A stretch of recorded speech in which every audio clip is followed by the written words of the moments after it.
Good evening all, and welcome to guide number 19. This fine-sounding beastie was Don Panoz's first racing car developed under his own eponymous brand, at the time known as Panoz Auto Development.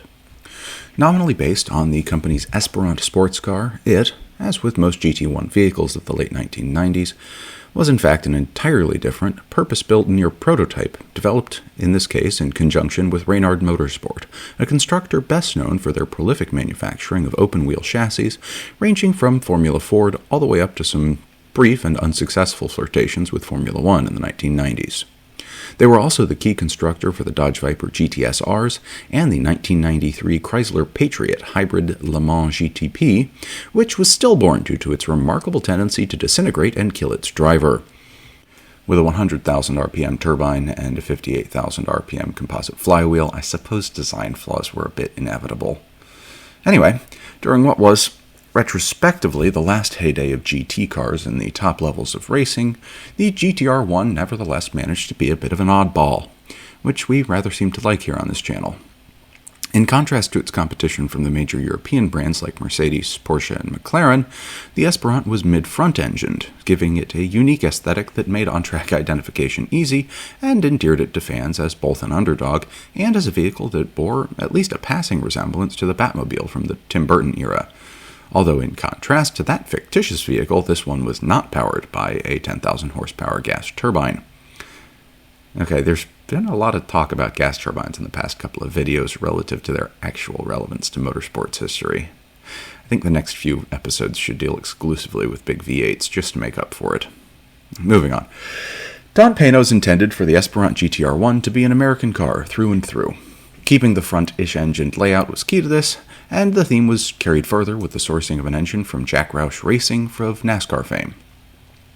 After determining that the 4.6-liter V8, I suppose in keeping with the all-American theme I should call that a 281 cubic inch power plant, was insufficiently powerful for top-class endurance racing, Panoz worked with Roush on developing a 366 cubic inch, or 6-liter, naturally aspirated dry-sump V8 motor to power the car, originally sourced from Ford, as with the Esperant road car's engine.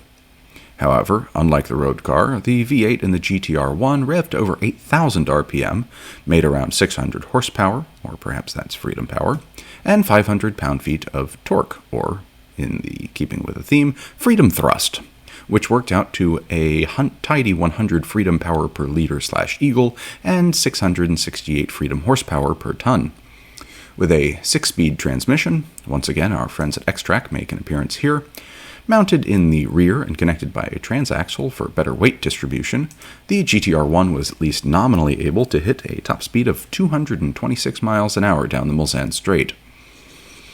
The chassis was a carbon fiber monocoque, de rigueur for the late 90s, and providing exceptional chassis stiffness for an American vehicle. And de rigueur even for the modern era, suspension was double wishbones and pushrods for all four wheels.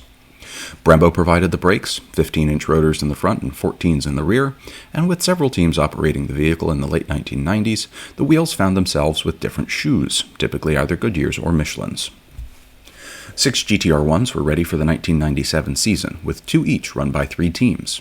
French outfit DAMS, or DAMS as I'm going to call them, who had previously partnered with Reynard in their failed 1996 Formula One bid, and British team David Price Racing both campaigned their cars in the FIA GT Championship, while the Panoz team focused on racing in the US.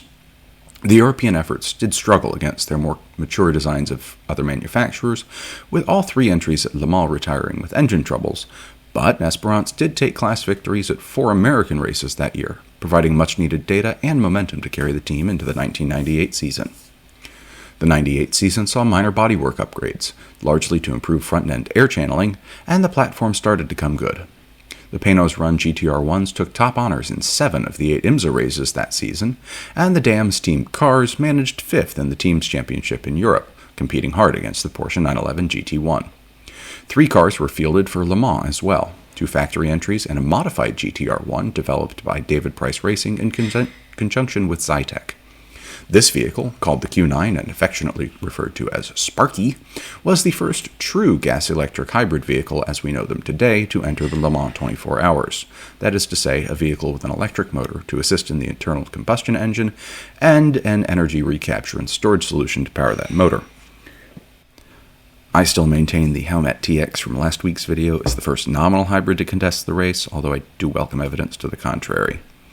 Sparky was driven by Brits James Weaver and Perry McCarthy, and while it passed scrutineering, the additional heft of the batteries and hybrid system rather outweighed the benefits, pun intended, and the car failed to post a sufficiently fast lap in practice to advance to qualifying.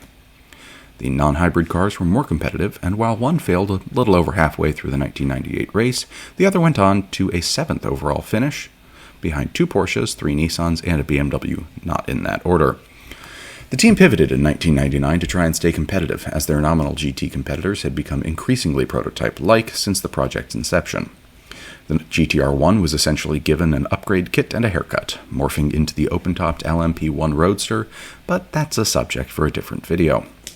GTR-1s ran in some ALMS races in the 99 season without distinction, and retired from competition thereafter, apart from a bizarre but brief re-emergence in 2004, when chassis number 3 was resurrected by Laub competition, and competed in several Le Mans Series events, including at Sebring and Le Mans itself, before finally retiring for good, apart from recent appearances at historic races on both sides of the pond. For this week's call to action not featuring the 3 sacred words of YouTube, like, comment, subscribe. Definitely Not Emma advises us all to keep some greenery around us, be that through having houseplants, spending time in the garden, or kidnapping a leprechaun. Well, maybe not that last one. Anyway, once the weather cools off a bit, perhaps a spot of hiking instead. Exposure to green spaces and having houseplants are both consistently proven ways to bolster mental health and a general sense of well-being. Anyway, that brings us to the end of this video. Thanks ever so much for watching, and have a pleasant evening, everyone.